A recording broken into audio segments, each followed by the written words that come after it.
علم الکلام کی اہمیت، چونکہ اپنے ایمان اور عقائد کی اصلاح فرض عین ہے۔ عقائد اور ایمان کے بغیر نجات ممکن ہی نہیں، اس لیے ایمان اور عقائد کی تفصیلات معلوم کرنا، عقائد حقہ پر دلائل اور عقائد پر ہونے والے شبہات کا ازالہ، جوابات، یہ فرض ہمارے ذمے ہیں۔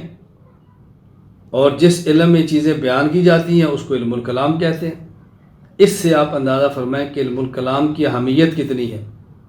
پہلے بتایا تھا عقیدہ کی اہمیت، دیکھو عقیدہ پورے دین اور اسلام کی بنیاد ہے، اور عقیدہ جس علم میں ہے اس کا نام علم الکلام ہے۔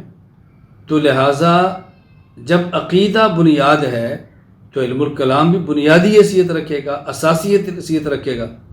آپ اندازہ فرمائیں علم الکلام کتنا ضروری ہے، اور پھر یہ اندازہ فرمائیں کہ ہماری علم الکلام سے دوری کتنی ہے۔ علم تجوید پہ توجہ دی جا رہی ہے، علم تفسیر پہ دی جا رہی ہے، علم حدیث پہ دی جا رہی ہے، علم الفقہ پہ دی جا رہی ہے، لیکن علم الکلام پر کوئی توجہ نہیں۔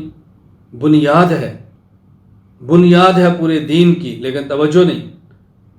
تو علم الکلام کی اہمیت، جس طرح عقیدہ دین میں بنیاد ہے تو علم الکلام باقی علوم میں بنیاد ہے، اس کی تحصیل فرض ہے۔ حجت الاسلام امام ابو حامد محمد بن محمد المعروف امام غزالی رحمہ اللہ تعالی، وفات 505 ہجری، الاقتصاد فی الاعتقاد، التمہید الثالث، اس میں تحریر فرماتے ہیں الاشتغال بہذا العلم من فروض الکفایات، اس علم میں مشغول ہونا اور سیکھنا فرض کفایہ ہے۔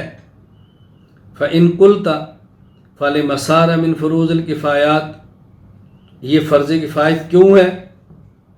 وقد ذکرت ان اکثر الفرق یضرهم ذلک، حالانکہ عام لوگوں کو اس سے فائدہ کے بجائے نقصان پہنچتا ہے۔ ولا ينفعهم، کو نفع نہیں ہوتا، تو پھر کیا فائدہ ہے اس کا؟ امام غزالی فرماتے ہیں، توجہ سے بات سمجھو، فَعْلَمْ أَنَّهُ قَدْ سَبَقَ أَنَّ إِزَالَةَ الشُّكُوكِ فِي أُصُولِ الْعَقَائِدِ وَاجِبَةٌ، یہ بات ذہن نشین کر لو، عقائد میں شکوک و شبہات سے بچنا ضروری ہے۔ وَاعْتِبَارُ الشَّكِّ غَيْرُ مُسْتَحِيلٍ، اور کچھ نہ کچھ شک آ جانا یہ ناممکن ہے، یعنی شکوک و شبہات پیدا ہو جاتے ہیں اور شکوک و شبہات سے بچنا لازمی ہے۔ وَإِنْ كَانَ لَا يَقَعُ إِلَّا فِي الْعَقْلِ ثُمَّ الدَّعْوَةُ إِلَى الْحَقِّ بِالْبُرْهَانِ مُهِمَّةٌ فِي الدِّينِ، امام غزالی فرماتے ہیں کہ شبہات کا ازالہ لازم ہے، اور اگرچہ کم ہو لیکن پھر بھی شبہات کہیں نہ کہیں پیش آتے ہیں، اور حق کی طرف دلائل سے دعوت دینا اہم ذمہ داری ہے۔ ثم لا يبعد ان يصور مبتدع ويتصدى لإغواء اہل الحق بإفاضة الشبہات فیہم، اور یہ بھی ممکن ہے کسی جگہ بدعتی اہل حق کے دلوں میں شبہات ڈالے اور انہیں گمراہ کرنے کی نیت سے سرگرم ہو۔ فلا بد ممن يقاوم شبہته بالکشف ويعارض اغواءه بالتقبیح،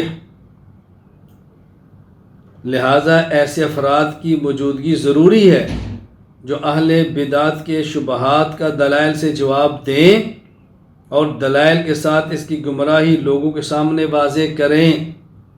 ولا يمكن ذلك الا بهذا العلم، اور یہ کام علم کلام کے بغیر ممکن نہیں۔ ولا تنفك البلاد عن امثال هذه الوقائع، فوجب ان يكون في كل قطر من الاقطار وسقع من الاسقاء قائم بالحق مشتغل بهذا العلم، اللہ اکبر، يقاوم دعاة المبتدع ويستميل المائلين للحق ويصفي قلوب اہل سنت عوارض الشبہہ، لہذا ہر شہر، اللہ اکبر، فرماتے ہیں اکثر شہروں میں ایسے واقعات پیش آتے ہیں کہ اہل بدعت گمراہ کرنے کے لیے محنت کرتے ہیں، لہذا ہر شہر، ہر جگہ ایسے افراد کی موجودگی ضروری ہے جو خود حق پر قائم رہ کر علم کلام کو سیکھیں اور حق سے اعراض کرنے والے اہل بدعت کا مقابلہ کر کے انہی حق کی طرف توجہ دلائیں اور عوام اہل سنت کے دلوں کو شبہات سے محفوظ رکھنے کی کوشش کریں۔ کس طرح امام غزالی تنبیہ فرما رہے ہیں، ایسے افراد کا ہونا ضروری ہے، ایسے افراد کا ہر جگہ پہ ہونا لازم ہے۔ علم الکلام کی اہمیت امام غزالی نے کتنی شد و مت سے بیان فرمائی ہے۔